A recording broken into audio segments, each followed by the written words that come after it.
Good morning. It's good to see everybody today. Look at everybody here. We have all of us here.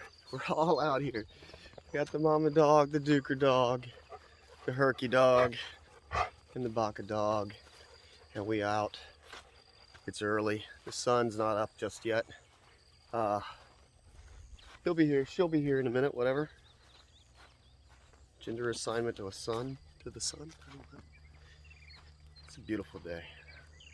It's a quiet morning. And we're going out here for some corn. And I gotta say, I am so happy with this year's corn. This year's corn has been some of the best that I've ever had come up in my garden. And I am so grateful for it. We can just melt right on in here.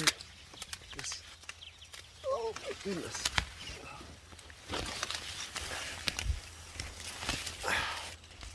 Ha, there we are.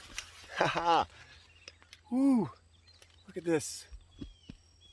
The selfie stick isn't long enough to get over the top of it.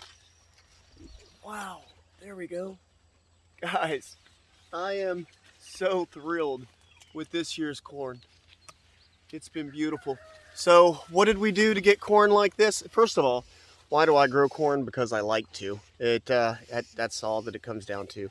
This is one of my favorite things to grow.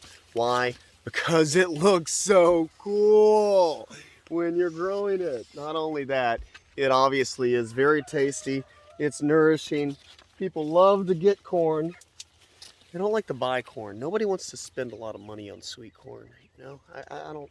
You know, we do our little veggie boxes and everything, and whenever you got sweet corn ready, you know, folks want it for like 12 years for $1 and stuff like that. That's crazy. Do you know how much work that goes into this? But that's okay. That's why you rarely see corn in my veggie boxes.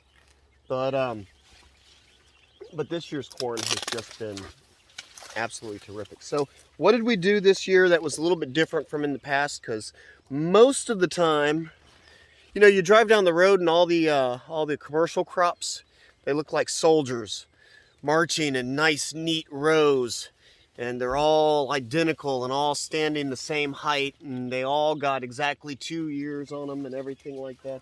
And then you come in over, you look at my corn, and it looks like the Navy marching. And anybody who, if you went to Shepherd Air Force Base and watch the Air Force guys march next to the Navy guys, you know what I mean with that. Those guys bounce a whole lot, they make you seasick. But what did we do different with this year's corn? Well, first of all, we didn't over fertilize like we did last year. Last year's corn was the tallest corn that I had ever grown. I had corn, it was crazy, and it was tall, skinny, reaching for the sky. Some of it probably easily close to 15 feet tall, and I'm not exaggerating. And then you'd walk a few feet away and it would be like just above your chest, you know, just right around here. And it was I don't know.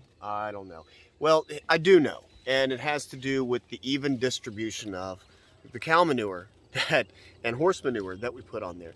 And like I said in a previous video, we get our manure from a neighbor, and that year or last year, I had taken the trailer over to her place, and I cleaned out a big old stall, and I got a huge amount of manure.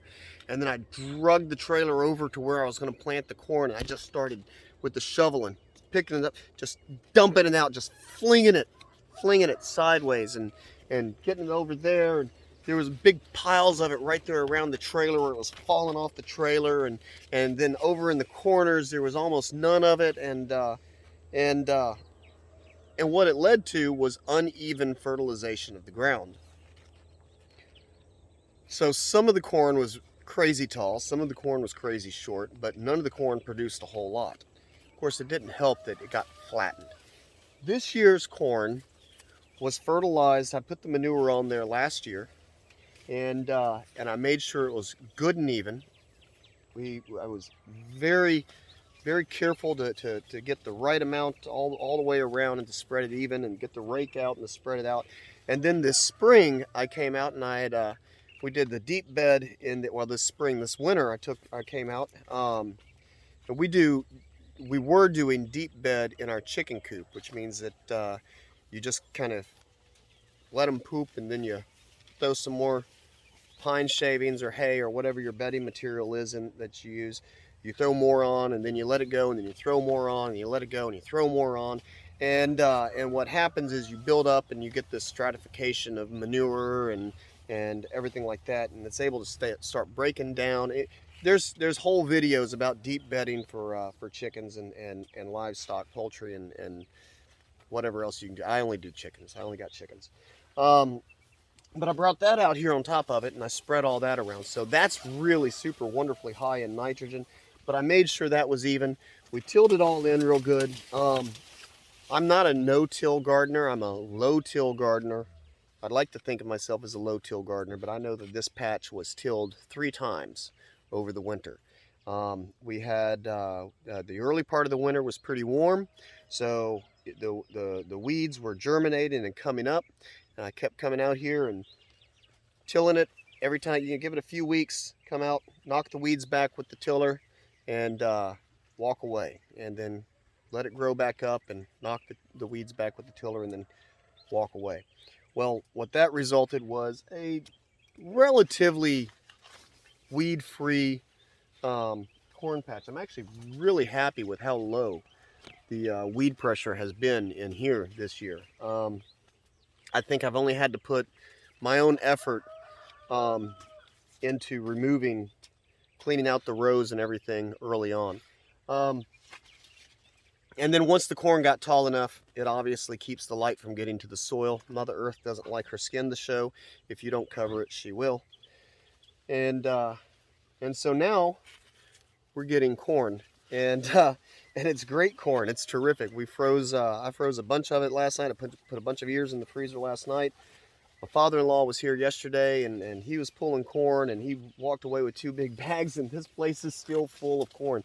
And it's only about a 30, it's not even 30. This is maybe a 15-foot by 50-foot patch. And yeah, we're really happy with it. So, even distribution of that which is good. Spreading it all out, too much of a good thing in one place will cause your corn to be crazy tall with no fruit, and not enough of a good thing will obviously make your corn really low. And this is true in so many things. So evenly distribute the good, and you will be rewarded. Happy day. Love you guys. Have a good one.